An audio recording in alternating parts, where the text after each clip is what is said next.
मन को धारणा स्थल पर लगाकर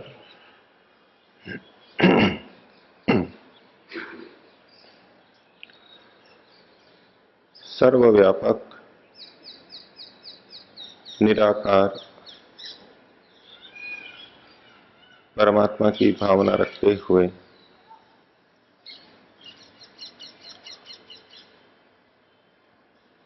स्वयं आत्मा को भी निराकार एकदेशी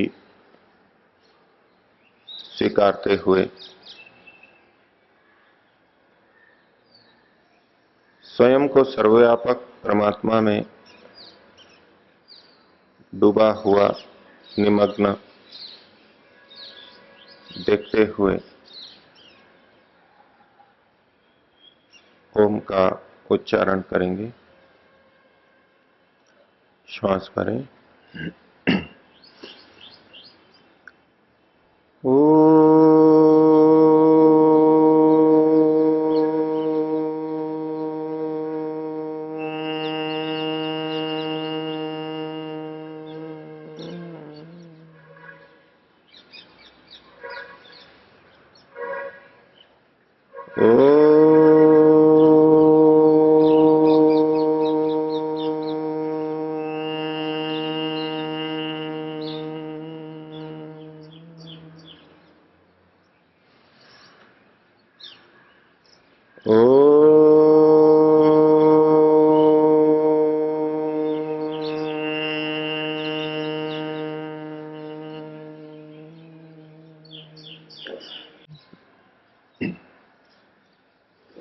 समुपस्थित सज्जनों,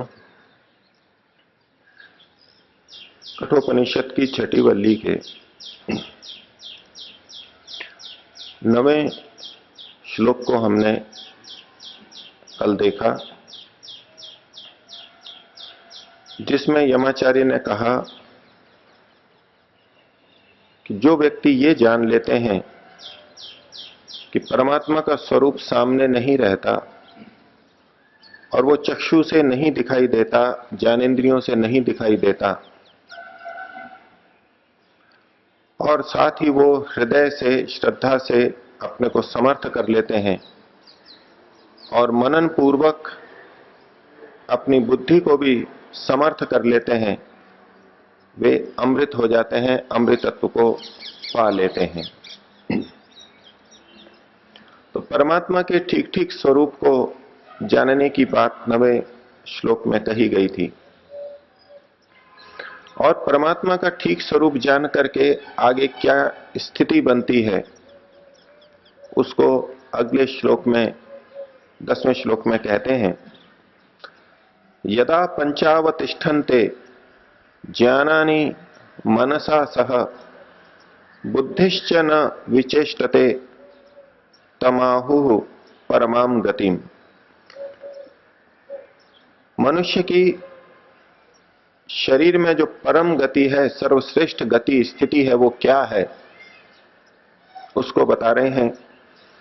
यदा पंच ज्ञानानि अवतिष्ठन्ते मनसा सह, जब 5 ज्ञान अर्थात 5 तरह के ज्ञान जो 5 ज्ञानेंद्रियों से होते हैं, यदा पंच ज्ञानानि अवतिष्ठन्ते मनसा सह, जब 5 ज्ञानेंद्रियां मन के साथ में ठहर जाती हैं। अभिप्राय यमाचार्य का यह है कि जब ज्ञानेंद्रियां अपने अनुरूप नहीं चलती, स्वयं स्वच्छंदता से नहीं चलती, वो मन के अनुरूप चलती हैं। सामान्यतया विषय के उपस्थित होने पर हमारी इंद्रिय उस ओर आकर्षित होती है, और जब इंद्रिय विषय की तरफ आकर्षित होती है तो मन भी इंद्रिय के साथ में जुड़ता है, अर्थात वो भी विषय की तरफ प्रवृत्त हो जाता है और आत्मा उन विषयों का उपभोग करने लगता है। सांसारिक अवस्था में, भोग की अवस्था में स्थिति इस प्रकार की रहती है विषय इंद्रियों को आकर्षित करते हैं, इंद्रियां मन को आकर्षित अपनी ओर खींच लेती हैं और मन के अनुरूप फिर आत्मा बन जाता है, बुद्धि वैसी ही बन जाती है और व्यक्ति भोग के अंदर ही प्रवृत्त रहता है। लेकिन यहां जिस स्थिति का वर्णन किया जा रहा है वहां उसे तोड़ दिया है जिस योगी ने, जिस साधक ने। उसकी ज्ञानेंद्रियां मन के साथ में रहती हैं, अर्थात मन जैसा कहता है उसके अनुरूप वो इंद्रियां उन विषयों का उपयोग करती है। बुद्धि से जैसा निश्चय हुआ, ठीक ठीक निश्चय हुआ, उसके अनुरूप मन अब इंद्रियों को प्रेरित करेगा और व्यक्ति, वो योगी, वो साधक उन विषयों के साथ में उपयोग के लिए संपर्क करेगा। इसकी तुलना हम योग दर्शन के एक अंग प्रत्याहार के साथ में करें। महर्षि पतंजलि वहां कहते हैं, स्व विषया संप्रयोगे चित्तस्य स्वरूपानुकार इव इंद्रियाणाम प्रत्याहारः। जब इंद्रियां अपने अपने विषयों का सेवन नहीं करती, उस ओर आकर्षित नहीं होती, और चित्त स्वरूपानुकार इव, वो चित्त के जैसी ही हो जाती हैं, चित्त के अनुरूप हो जाती हैं, मन के अनुरूप हो जाती हैं, उसे प्रत्याहार कहते हैं। बिल्कुल वही बात यहां कही गई कि जब पांच ज्ञानेंद्रियां यानी पांचों इंद्रियां, पांचों ज्ञानेंद्रियां मन के साथ में ठहर जाती हैं, स्थित हो जाती हैं, और इसके साथ साथ महर्षि दयानंद ने और शंकराचार्य जी ने यह जोड़ा है कि ऐसा मन जब आत्मा के साथ में, परमात्मा के साथ में जुड़ जाता है, उससे संयुक्त हो जाता है। इंद्रियां मन के साथ में स्थित हो गई और मन आत्मा में लग गया, परमात्मा में लग गया। उस स्थिति में यमाचार्य एक परम गति को, परम स्थिति को बता रहे हैं। मनुष्य के शरीर में सर्वोत्कृष्ट स्थिति क्या होती है? तो जब ज्ञानेंद्रियां मन के साथ में युक्त हो जाती हैं, ये एक बात कही, और दूसरी बात आगे कही, बुद्धिश्च न विचेष्टते, और बुद्धि भी जब उसकी विचेष्टा नहीं करती। विचेष्टते का मतलब है विशेष रूप से चेष्टा नहीं करती। चेष्टते मतलब चेष्टा करती है, विचेष्टते का मतलब विशेष रूप से चेष्टा करती है, और न आगे जोड़ दिया जब उसकी बुद्धि विशेष रूप से चेष्टा नहीं करती। जब हम भौतिक जगत में, सांसारिक स्थिति में जीते हैं, तब हमारी बुद्धि विशेष रूप से चेष्टा करती है, अर्थात भिन्न भिन्न विषयों में जाती है, इधर उधर लगती रहती है, वृत्तियां बहुत अधिक उठती हैं। विचेष्टते का एक अर्थ और किया जाता है, वि का मतलब है विपरीत। विचेष्टते का मतलब है विपरीत चेष्टा करना, और न विचेष्टते यदा बुद्धिश्च न विचेष्टते, जब उसकी बुद्धि विपरीत चेष्टा नहीं करती, अर्थात बुद्धि अनुकूल ही सोचती है। महर्षि दयानंद ने इसका अर्थ किया कि जब बुद्धि अपने ज्ञान के अनुरूप चलती है, बुद्धि अपने ज्ञान के अनुरूप चलती है, जैसा ज्ञान होता है वैसा ही वो व्यक्ति निर्णय करता है, वैसा ही अंदर से रहता है। सामान्य स्थिति में हम अपने को देखेंगे तो जो हमारा ज्ञान कहता है वैसा निर्णय हम नहीं करते, निर्णय हम कुछ और करते हैं। ज्ञान हमारा कहता है ये ठीक है, लेकिन हम निर्णय करते हैं गलत का भी, ये जानते हुए भी कि ये ठीक है, हम निर्णय गलत करते हैं। लेकिन ये जो स्थिति बताई गई है मनुष्य की परम गति, वहां वो अपने ज्ञान के अनुरूप ही चेष्टा करता है, बुद्धि विपरीत चेष्टा नहीं करती, और यही सबसे ऊंची स्थिति है। तम आहुः परमाम गतिम, मनुष्य के शरीर में अगर सर्वश्रेष्ठ स्थिति है तो वो ये है। अन्य अनेक उत्कर्ष मनुष्य शरीर में हो सकते हैं, शरीर का, ज्ञान का, पद का, प्रतिष्ठा का, धन का, अन्य विभिन्न वैभव हो सकते हैं, लेकिन आध्यात्मिक दृष्टि से, यमाचार्य की दृष्टि से मनुष्य की परम गति तो वही है जब इंद्रियां मन के साथ में युक्त हो जाएं और बुद्धि विपरीत चेष्टा न करे, ज्ञान के अनुरूप ही चले। ये परम गति बताई गई, ये योगियों की स्थिति बताई। और इसको ये योग की स्थिति है, अगले श्लोक के अंदर कहा ताम योगम इति मन्यन्ते। ये जो स्थिति कही गई इसी को योग कहा गया है। योगश्चित्त वृत्ति निरोधक जाकर के यहीं इसी स्थिति में पहुंचेगा। प्रत्याहार के बाद में जब बुद्धि की विचेष्टा समाप्त हो जाएगी, वृत्तियां समाप्त होंगी, उसे ही योग कहते हैं। तो 11वें श्लोक में कहा ताम योगम इति मन्यन्ते, उसी को योग कहा गया। शंकराचार्य यहां इसकी विचित्रता बताते हैं, कहते हैं कि इंद्रियां विषयों से अलग हुई हैं, अर्थात वियोग हुआ है। हुआ तो वियोग है, लेकिन इसको योग संज्ञा, योग नाम से कहा गया है। संसार से वियोग हुआ है, लेकिन परमात्मा से, आत्मा से, आंतरिक दृष्टि से योग हुआ है। तो इंद्रियों से वियोग होना ही योग की स्थिति में पहुंचना है। तो कहा ताम योगम इति मन्यन्ते, इसको योग कहते हैं। और इसमें क्या होता है? स्थिराम इंद्रिय धारणाम, ये वो स्थिति है जहां इंद्रियों को स्थिरता से धारण किया जाता है। इंद्रियां पूरी तरह स्थिर हो जाती हैं, धारणा की स्थिति बनती है। इंद्रियों को धारण करने वाली जो ये स्थिति है उसे योग कहते हैं। सब गतिविधियों से मन एकाग्र हो गया, इंद्रिय एकाग्र हो गई, बुद्धि भी एकाग्र हो गई, तो इसको इंद्रियों को धारण करने वाली स्थिति को योग कहते हैं। आगे कहा अप्रमत्तस तदा भवति, तब वो व्यक्ति, ये मनुष्य अप्रमत्त होता है। प्रमत्त उसे कहते हैं जो पागल हो जाता है, विक्षिप्त हो जाता है, उसे प्रमत्त बोलते हैं।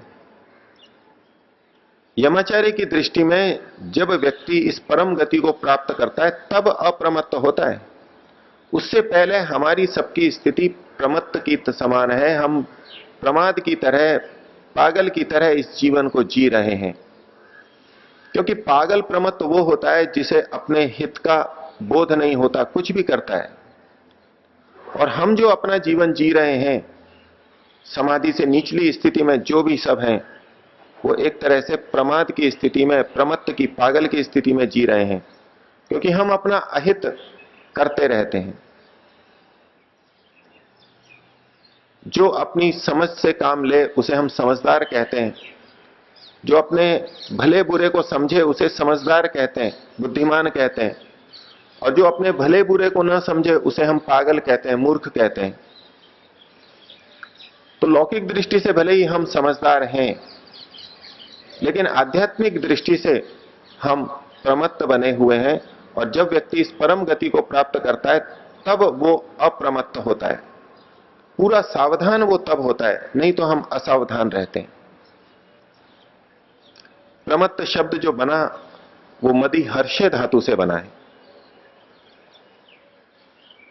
प्रकर्ष रूप से जहां हर्ष होता है, लौकिक भोगों को भोगते हुए जब हम हर्ष का अनुभव करते हैं, विशेष हर्ष का अनुभव करते हैं, ये प्रमत्त स्थिति है। हम अपने को समझदार समझते हुए सांसारिक विषयों को भोग रहे हैं, लेकिन ये हर्ष की अधिकता ही प्रमत्त अवस्था है, पागलपने की अवस्था है। जब हम इन हर्षों के प्रति, सांसारिक सुखों के प्रति लग जाते हैं तो हम अपने हित को नहीं सोच पाते, क्योंकि हमें प्रकृति के सुख ही वहां महत्वपूर्ण लगते हैं। और चूंकि हम अपने हित को नहीं सोच पाते, इसलिए वो प्रमत्त अवस्था हो गई, पागलपने की अवस्था हो गई। तो जब जब हम इस हर्ष में चले जाते हैं तो हम प्रमाद अवस्था में चले जाते हैं। और यदि हमें अप्रमत्त बनना है तो सांसारिक विषयों को छोड़ करके, उससे अपने को एकाग्र करके, उस हर्ष को, सांसारिक सुख को छोड़ करके विचारना होगा। तब हम कुछ समझदार होंगे, तब हम अपने हित अहित को ठीक तरह सोच सकेंगे।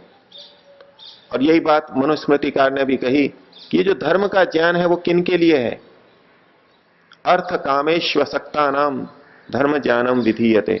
जो अर्थ और काम में आसक्त नहीं है उसके लिए धर्म का उपदेश है, क्योंकि समझदार तो वो तभी बनेगा, अपने हित की बात तो वो तभी सोच पाएगा। और धर्म हित की बात कहता है।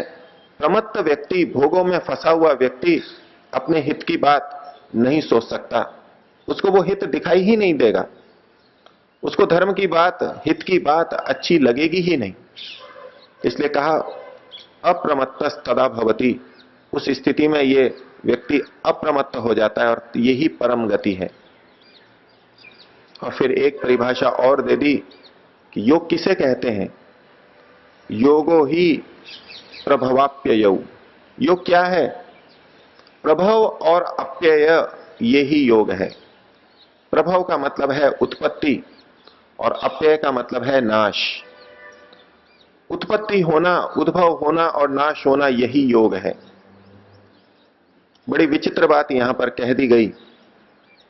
जिन दो श्लोकों को अभी हम देख रहे हैं 10वें और 11वें में, वहां सब जगह किसी न किसी स्थिरता की बात कही गई।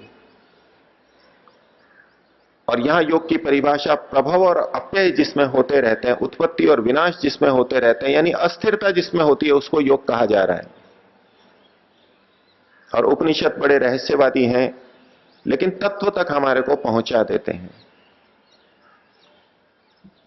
योग की परिभाषा सुनते सुनते योगश्च चित्त वृत्ति निरोधा, यानी स्थिरता वहां पर आ जाती है, एक एकाग्रता आ जाती है। ये हम मन में धारणा बना लेते हैं, विचार बना लेते हैं। यहां भी जो कहा कि यदा पंचावतिष्ठन्ते ज्ञानानि मनसा सह, पांचों ज्ञानेंद्रियां जब मन के साथ में स्थिर हो जाती हैं, टिक जाती हैं, तो यहां उत्पत्ति विनाश की बात नहीं, चंचलता की बात नहीं, एक स्थिरता की बात कही गई। और बुद्धिश्च न विचेष्टते, बुद्धि भी जब विपरीत चेष्टा नहीं करती, यहां भी स्थिरता की बात कही गई। और 11वें श्लोक में भी स्थिराम इंद्रिय धारणाम, ये इंद्रियों की धारणा स्थिर हो जाती है, ये बात कही गई। लेकिन फिर भी योग का स्वरूप बताते हुए कहा योगो ही प्रभवाप्ययो, योग तो प्रभव और अप्यय चलने वाली स्थिति है। संसार में, समाज के अंदर आप देखेंगे योग का स्वरूप भिन्न भिन्न संस्थाओं के द्वारा, भिन्न भिन्न उपदेशकों के द्वारा प्रस्तुत किया जाता है। एक स्वरूप यह भी प्रस्तुत किया जाता है कि समाधि क्या है, योग क्या है, सब कुछ शून्य हो जाना, किसी वृत्तियों का पूरी तरह से रुक जाना। वो शून्य समाधि की बात करते हैं, जहां कुछ भी परिवर्तन न हो, सब कुछ स्थिर हो जाए, वो योग है। जैसे कि मन को बिल्कुल निश्चेष्ट कर दिया गया हो, योग को इसी रूप में प्रस्तुत किया जाता है।